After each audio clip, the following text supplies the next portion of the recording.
Have you ever noticed how someone's eyes can completely transform their appearance? They can go from having prey eyes and looking weak, looking submissive, to looking assertive and dominant just from their eye area alone. Your eye area is one of the most important parts of your face. If you think about it, it's the bit that everyone looks at first. Your eyes are the first impression someone gets of you. So your eyes play a huge role in how you're perceived. So this is exactly how you can begin to maximize your eye area. Orbicularis oculi training. It is a technique that you can use to strengthen and also begin to gain control over the muscles around your eyes. We'll explore how it works, how to do it, and how it can enhance your facial expressions, making you look more attractive and more confident. Firstly, the orbicularis oculi is a muscle that goes around your eyes. It's like a ring. It controls your ability to blink, your ability to squint, and express emotions through your eyes. Being able to control this muscle will mean that you can either create a warm and engaging, friendly expression, and you can completely transform it to get that hunter eye appearance, more aggressive, more dominant, within the flick of a switch. That sharp, intense look like you see in some of my pictures was no accident. It took training, it took practice, so here's how to go about it. But firstly, training this muscle isn't just about better facial expressions. It directly impacts how you're perceived in life, in social or professional settings.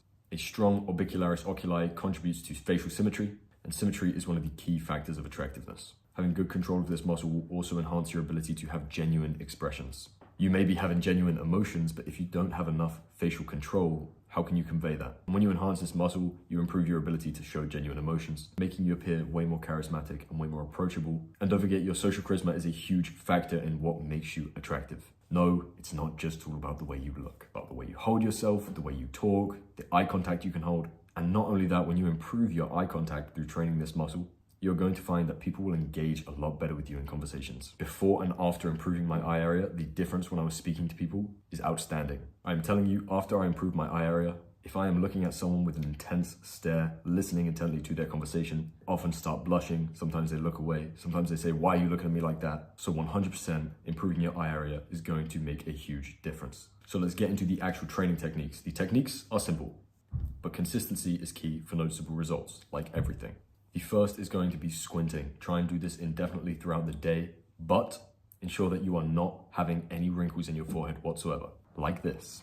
You want to be making sure that whenever you're walking around, having conversations with people, doing anything whatsoever, when you're thinking about it, I want you to be having this squint look. It's not too much that it looks ridiculous, but it's not too little so that your eyes look dead like this either. You want to be engaging this muscle. The next is an eye squeeze with resistance. You want to close your eyes tightly while placing your fingers on the outer corner of your eye, pulling it up. You're blinking against the resistance that you're putting here, like this.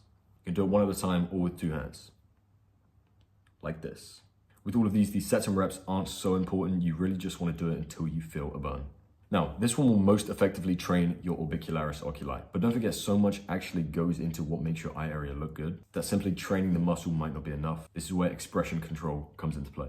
I want you to practice in the mirror, smiling with a slight warm squint in your eyes. You'll feel a slight lift in your cheeks and your outer eye corners. And also I want to mention the significance of the auricularis posterior.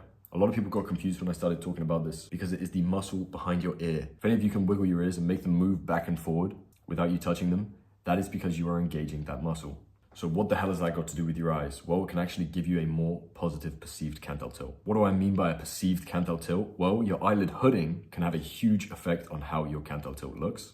For example, if I make my eyelid hooding negative right now, you can see that my canthal tilt looks pretty negative. But if I engage the right muscles in my frontalis and my auricularis posterior, you can see it has a far more positive appearance.